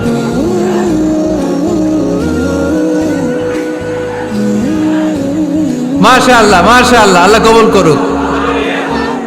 এমন কোন নবী নাই যেই নবী ছাগল চড়ায় নাই। সুবহানাল্লাহ পড়তে হবে। সব নবীরা কাজ করে খেয়েছেন। সাইয়েদনা আদম আলাইহিস সালাম, ইব্রাহিম আলাইহিস সালাম চাষাবাদও করেছেন। সাইয়েদনা মুসা আলাইহিস সালাম চাষ করেছেন। দাউদ আলাইহিস সালাম নিজ হাতে বর্ম বানিয়েছেন, ছুরি বানিয়েছেন। আওয়াজ করে পড়েন সুবহানাল্লাহ। তাহলে কাজে কোনো লজ্জা আছে? লজ্জা কিসে? আর আজকের মাহফিল থেকে অলসতাকে আমরা কি বলে দিয়েছি? কাজের সময়, নামাজের সময় কাজে কোনো লজ্জা নেই। বিষ্ণু ইসলাম কাজ করে খেতে বলেছেন। প্রিয় ভাইয়েরা, বেশিরভাগই এখানে ফ্যাক্টরি ওয়ার্কার। আপনারা হাত তুলে আমাকে জানান দিয়েছেন শুরুতে। কর্মজীবী মানুষদেরকে বিশ্বনবী এত ভালোবাসতেন, মেহনতি মানুষদেরকে এত পছন্দ করতেন। বিদায় হজের ভাষণেও বাদ যায়নি মেহনতি মানুষদের কথা। তিনি বলেছেন, খবরদার খারাপ আচরণ করবে না। নিজেরা যা খাবে তাদেরও তা খাওয়াবে, নিজেরা যা পড়বে তাদেরকেও তা পড়াবে। আতুল আজিরা আজরাহু ক্বাবলা আইয়াজিফা আরাকু, সুনানি ইবনে মাজার হাদিস। শ্রমিকের ঘাম শুকিয়ে যাওয়ার আগে তার পারিশ্রমিক দিয়ে দাও। আবার বিশ্বনবী বললেন, খবরদার, সালাসাতুন আনা খাসমুহুম, কিয়ামতের দিন 3 শ্রেণীর ব্যক্তির বিরুদ্ধে আমি আল্লাহ নিজে মামলা দায়ের করব। এক শ্রেণীর ব্যক্তি হচ্ছে রাজুলুন ইস্তাওফা আজিরান, ইস্তাআজারা আজিরান ফাস্তাওফা মিনহু ওয়া লাম ইয়াতি আজরা। যে ব্যক্তি শ্রমিক ভাড়া করে কাজ করালো কিন্তু তার টাকা দেয় নাই, তার পারিশ্রমিক দেয় নাই, আল্লাহ বলেন কিয়ামতের দিন তোর বিরুদ্ধে আমি দাঁড়াবো। I will be against you in the day of judgment. কেউ তোরে কিয়ামতের দিন সাহায্য করে ছুটাতে পারবে না। এজন্য খবরদার, শ্রমিকদের সাথে খারাপ আচরণ করবেন না। আবার শ্রমিক ভাইরাও যারা আছেন, আপনাদের ডিউটি যত ঘন্টা ঠিক তত ঘন্টাই পালন করতে হবে, তা না হলে কিন্তু আপনাদের উপার্জন হালাল হবে না। বিশ্বনবী ইসলামের সাথে বিশ্বনবী ইসলামের কর্মচারীর কি ঘটেছিল এই ঘটনাটা বলেই আজকে আমরা শেষ করব। আওয়াজ করে পড়েন ইনশাআল্লাহ। আমরা অনেকে মাইক পেলে বড় বড় ভাষণ দেই, কাজের মেয়েদের সাথে খারাপ আচরণ করবেন না, শ্রমিকদের অধিকার, নারীদের অধিকার, বড় বড় এরকম বক্তব্য আছে না নাই? বিশ্বনবী শুধু শ্রমিকদের অধিকারের কথা বক্তব্যের মধ্যে সীমাবদ্ধ রাখেন নাই, ওনার ব্যক্তিগত জীবনেও এগুলো পাবেন। বিশ্বনবী সাল্লাল্লাহু আলাইহি সাল্লামের অ্যাপয়েন্ট করা শ্রমিক, ওনার দাস, ওনার কর্মচারী সাহাবীর নাম ছিল আনাস রাদিয়াল্লাহু তাআলা আনহু। কি নাম ছিল? উনি বিশ্বনবীর ব্যাপারে কি কমেন্টস করছে আমরা শুনে আজকের আলোচনার ইতি টানবো। আওয়াজ করে পড়তে হবে ইনশাআল্লাহ। সাধারণত কর্মচারীরা মালিকের বিরুদ্ধে ভালো কথা বলে, ইল্লা মাশাআল্লাহ। অনেক মালিক আছে অনেক ভালো, তাদের ব্যাপারে আবার ভালো বলে। সাধারণত কারো ব্যাপারে যদি আপনি তথ্য নিতে চান, আপনি তার ওয়াইফের কাছ থেকে তথ্য নেন, তার কর্মচারীর কাছ থেকে নেন, তার বাড়ির দারোয়ান থেকে নেন, তার ঘরের কাজের মহিলার কাছ থেকে নেন, তার ড্রাইভারের কাছ থেকে নেন, তাহলেই তার ব্যাপারে আসল সব তথ্য বের হয়ে আসবে। দেখুন বিশ্বনবীর কর্মচারী বিশ্বনবীর ব্যাপারে কি বলে। সাহাবীর নাম সবাই বলতে হবে, সাহাবীর নাম রাদিয়াল্লাহু তাআলা। উনি বললেন, বিশ্বনবী যখন মক্কা থেকে মদিনায় হিজরত করলেন, হাজার হাজার মদিনাবাসী বিশ্বনবীর সাথে দেখা করতে গেল। যারাই দেখা করে সবাই বিশ্বনবীর হাতে কিছু না কিছু হাদিয়া দেয়। যারাই দেখা করে হাতে করে বিশ্বনবীর হাতে কিছু না কিছু দিয়ে দেয়। সুবহানাল্লাহ পড়ে। তাহাদাও তাহাব্বু, একে অপরকে হাদিয়া দিবেন, মহব্বত বাড়ায় দিবে কে? হাজবেন্ড স্ত্রীকে গিফট করবেন, স্ত্রী আবার হাজবেন্ডকে গিফট করবেন, বন্ধু বন্ধুকে গিফট করবেন, গার্লফ্রেন্ড আবার বয়ফ্রেন্ডের গিফট করতে যায় না। তাহলে ভেজাল আছে না নাই? চেক এন্ড ব্যালেন্স করতে হবে। আমি প্রায় বলি, ভালোবাসবেন জায়গা মতো। স্ত্রীকে ভালোবাসলেও সওয়াব আছে না নাই? স্ত্রীর সাথে অন্তরঙ্গ সময় কাটালেও সওয়াব আছে না নাই? কিন্তু এই সময় যদি শালীর সাথে কাটান, ঝামেলা আছে না নাই? ভাবির সাথে কাটালে ভেজাল আছে না নাই? যারাই বিশ্বনবীর সাথে দেখা করে সবাই বিশ্বনবীর হাদিয়া দেয়। সাইয়েদনা আনাস রাদিয়াল্লাহু তাআলা আনহু বর্ণনা করেন, আমার আম্মা যেন দেখা করতে আসলেন আমাকে নিয়ে, আমি ছোট্ট আনাস। আমার আম্মা জান দেখলেন, লাম ইউকি রাজুলুন ওয়া লাম রাআতুন মিনাল আনসার ইল্লা আতহাফাকা বিতুহফাতিন ইয়া রাসূলুল্লাহ। আমার আম্মা এসে বলে, ও রাসূলুল্লাহ, মদিনার যারাই আপনার সাথে দেখা করতে আসলো সবাই এসে আপনারে হাদিয়া দেয়। ওয়া ইন্নী লা আকদিরু আলা মা উতহিফুকা বিহি। ও নবী, আমার তেমন কোনো সাধ্য নাই যে আমি আপনারে হাদিয়া দেব, আমার কাছে কোনো টাকা পয়সা নাই। ছোট্ট ছেলে আনাস রে নিয়ে এসে বলল, হে রাসূলুল্লাহ, মদিনার সব লোকের আপনার সাথে দেখা করে আর হাদিয়া দেয়, আমি গরিব মানুষ, আমি আপনারে কি হাদিয়া দেব গো নবী? আমার তো হাদিয়া দেওয়ার মতো কিচ্ছু নাই। ইল্লা ইবনি হাদা, আমার নাড়ছেড়া ধন, আমার কলিজার টুকরা সন্তান এই আনাস ছাড়া আমি আমার কলিজার টুকরা সন্তান আনাসরে আপনারে হাদিয়া দিয়ে দিলাম। খুদ হাদা ইয়া রাসূলুল্লাহ, আমার সন্তান আনাসকে আপনি নেন। ইয়াখদুমুক মা বাদালাক, সে যদ্দুর পারে আপনারে খেদমত করবে। সাইয়েদনা আনাস বলেন, সেদিন থেকে আমি বিশ্বনবীর খাদেম। কি আর খেদমত করব, নবীর মেসওয়াক এনে দেই, জামা এনে দেই। 10 বছর খেদমত করার পরে বিশ্বনবীর খাদেমের মুখে শুনুন বিশ্বনবী কেমন আচরণ করতেন সাইয়েদনা আনাস রাদিয়াল্লাহু তাআলা আনহুর সাথে। সাইয়েদনা আনাস বলেন, খাদিমতু রাসূলুল্লাহি 10 সিনিন, 10টি বছর আমি আমার বিশ্বনবীর পেয়ারা নবীর খেদমত করলাম। ফামা দারাবানি, একদিনের জন্য বিশ্বনবী আমার গায়ে হাত তোলা নাই, পড়েন সুবহানাল্লাহ। ওমা সাব্বানি, একদিনের জন্য আমার গালি দেয় নাই, বকা দেয় নাই।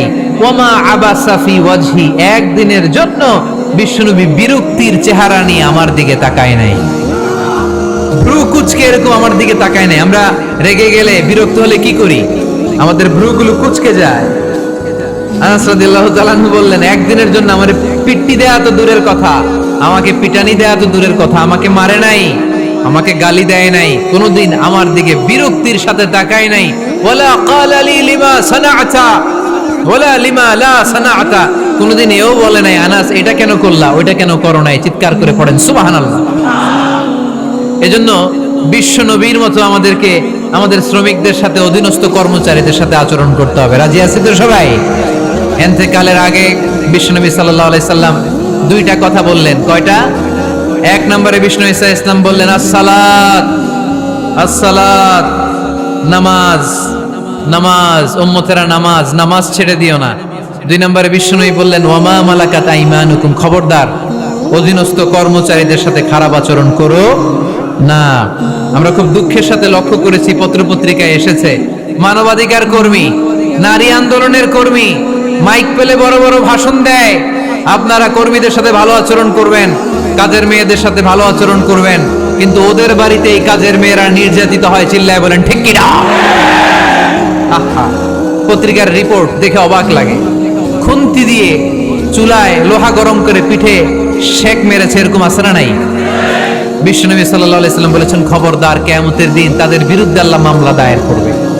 আমরা যেন কখনো আমাদের অধীনস্থ কর্মচারীদের সাথে খারাপ আচরণ না করি। আল্লাহ তুমি তৌফিক দাও, আমরা পড়ি আমিন।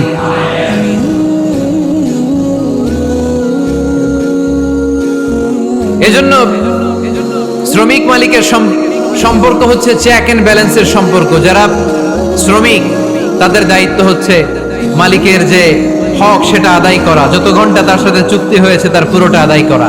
আর মালিকের উচিত অধীনস্থ কর্মচারীদের সাথে ভালো আচরণ করা।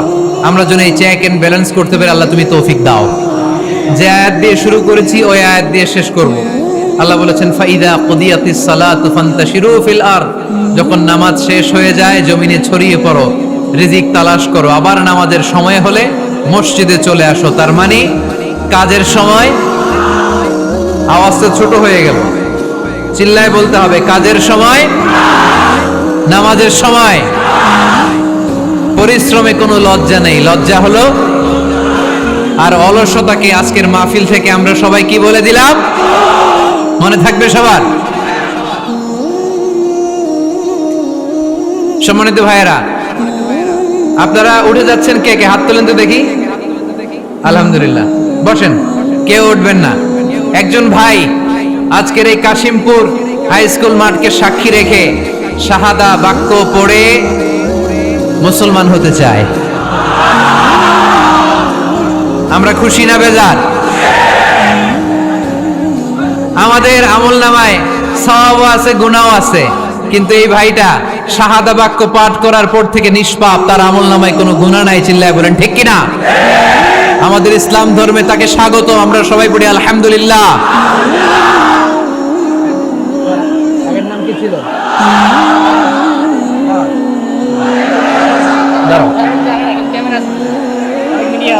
তুমি কি কেউ প্রেসার দিচ্ছে মুসলমান হওয়ার জন্য? তাহলে মিডিয়ার সামনে ভয় পাচ্ছ না? তাহলে সিদ্ধান্ত নিয়ে পরে মুসলমান আজকে হতে চাও? এফিডেভিট করাবা কখন? করে আপনার দায়িত্বে।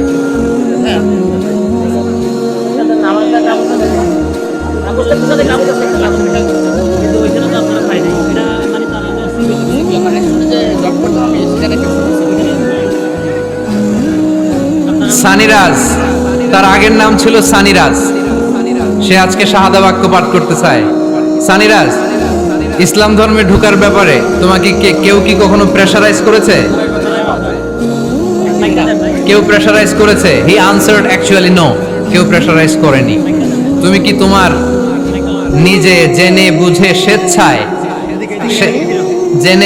স্বেচ্ছায় কালিমা পড়ে আজকে মুসলমান হতে চাও? আলহামদুলিল্লাহ। আজকের প্রোগ্রামের যারা দায়িত্বশীল, এই ভাইদের দায়িত্বে সে আগামীকাল রাষ্ট্রীয় নিয়ম অনুযায়ী এফিডেভিট করে মুসলমান হিসেবে তার নাম চয়েস করবে। তুমি কি নিজের জন্য কোনো নাম চয়েস করেছো? না আমি তোমাকে একটা নাম সাজেস্ট করব। আজকে থেকে সানিরাজের নাম হচ্ছে আব্দুল্লাহ।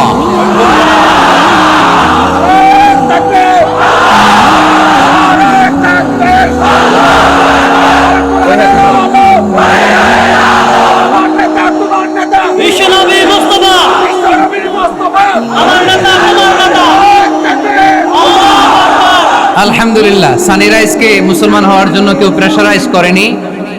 এজন্য শাহাদা বাক্য পাঠ করানোর আগে এটা জিজ্ঞেস করা আমি জরুরি মনে করেছিলাম। লা ইকরাহা ফিদ্দিন, ইসলাম ধর্মে কোনো জবরদস্তি নাই। সে কনভিন্সড হয়ে ইসলামের সুমহান ছায়ার নিচে সে আসতে চায়। সে নাম পছন্দ করেছে আব্দুল্লাহ। আপনাদেরকে সাক্ষী রেখে সে আমার সাথে এখন শাহাদা পড়বে। তুমি পড়ো, আশহাদু আল্লাহ ইলাহা ইল্লাল্লাহ ওয়া আশহাদু আন্না মুহাম্মাদান আবদুহু ওয়া রাসূলুহু। আমি সাক্ষ্য দিচ্ছি যে আল্লাহ ছাড়া কোনো মাবুদ নাই, ইলাহ নাই, উপাস্য নাই। আমি আরো সাক্ষ্য দিচ্ছি নিশ্চয়ই মুহাম্মাদুর রাসূলুল্লাহ সাল্লাল্লাহু আলাইহি ওয়াসাল্লাম আল্লাহ তাআলার বান্দা এবং প্রেরিত রাসূল। আমরা আওয়াজ করে পড়ব, আল্লাহু আকবার, আল্লাহু আকবার, আল্লাহু আকবার। বারাকাল্লাহ, বারাকাল্লাহ। আমার একটা ঘোষণা আছে, কোরআন একটি আমার মানুষের করতে হবে।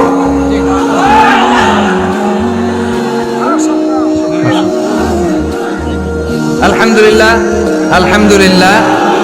এর চেয়ে বড় সুখবর আর হতে পারে? আজকে আমাদের এই মাহফিলটি সার্থক এবং সফল। আপনাদের উপস্থিতিতে এবং মাননীয় মন্ত্রী মহোদয়ের উপস্থিতিতে, শত শত মিডিয়া কর্মীদের উপস্থিতিতে এই সানিরাজ আজকে আব্দুল্লাহ নাম নিয়ে মুসলমানদের কাতারে শামিল হয়েছে। পড়ি আলহামদুলিল্লাহ। আমরা আব্দুল্লাহকে ইসলামে ওয়েলকাম জানাই। আব্দুল্লাহ আস্তে আস্তে ইসলামের বিধিবিধানগুলো মানবে, শুনবে।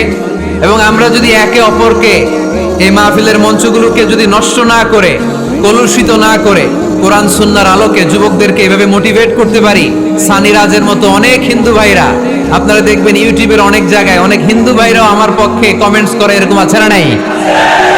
এটা আমার সৌভাগ্য, এটা আমাদের সৌভাগ্য। এভাবে ইসলামকে কাদা ছোড়াছুরিতে না যায় আমরা যদি পজিটিভলি ইসলামের সৌন্দর্য আমাদের হিন্দু ভাইদের কাছে, বৌদ্ধ ভাইদের কাছে, খ্রিস্টান ভাইদের কাছে, নৃগোষ্ঠীদের কাছে তুলে ধরতে পারি, তাহলে তারা অবশ্যই এইভাবে শাহাদা পাঠ করে কালিমা পড়ে মুসলমান হবে। যারা এই প্রোগ্রামে এসেছেন সবাইকে শুকরিয়া জানাই। আমরা সংক্ষিপ্ত দোয়া করে একসাথে বিদায় নিব। কেউ যাব না, আমরা কেউ বিশৃঙ্খলা করব না। শুরুতে যেমনি সুশৃঙ্খল ছিলাম, এভাবে একসাথে আমরা বিদায় নিব। আপনাদের মাননীয় মন্ত্রী মহোদয় 1-2 মিনিট আপনাদের কাছে একটু দোয়া চাইবে। মাননীয় মন্ত্রী মহোদয়ের 2 মিনিট আলোচনার পরে আমরা দোয়া করে একসাথে বিদায় নিব। গাজীপুরের একটি ছেলে উঠতে পারবে না, এখানে বসো, একটি ছেলে উঠবে না।